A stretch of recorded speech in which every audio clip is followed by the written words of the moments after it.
Astronomers discover a nearby stellar mass black hole. Dr. Brad Tucker and I discuss in this Talkin' Science Uncut Story of the Week. Across Apple Podcasts, Spotify, Google Podcasts and YouTube, this is Talking Science with Dr. Brad Tucker and Matt Miller.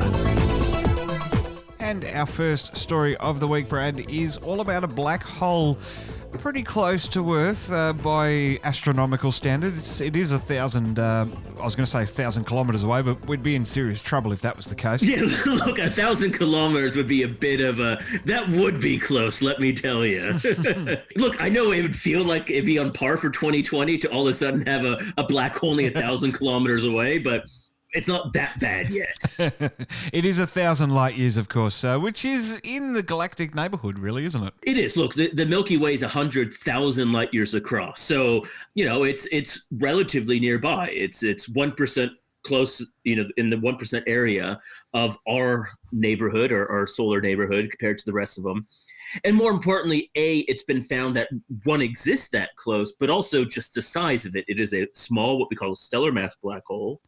And, the light is now just being really shed on these stellar mass black holes. And to be able to directly not only find one nearby, but also the way it was found not necessarily by gravitational waves or some of the events that it did. It was actually found to just exist because of the orbits of the other stars. So a pretty important discovery, not only what was discovered, but how it was detected as well. And you say stellar mass black hole, basically that means that it's formed from the collapse of a star.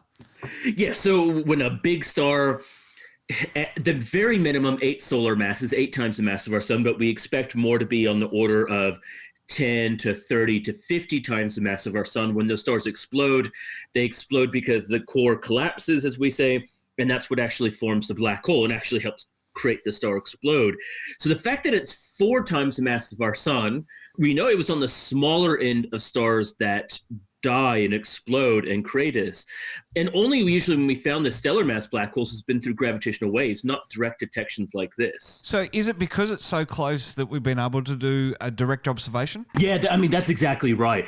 We think that there's potentially millions of black holes in our Milky Way, a bunch of them that are small. But in order to find something like this, it has to be relatively close. The way it was detected was actually seeing the stars in the system. So there's 3 stars, seeing the other 2 actually just orbit around it. So by measuring the orbits of 2 other stars, seeing that they're orbiting something central, essentially, and you can calculate the strength needed to cause the orbits of those other 2 stars.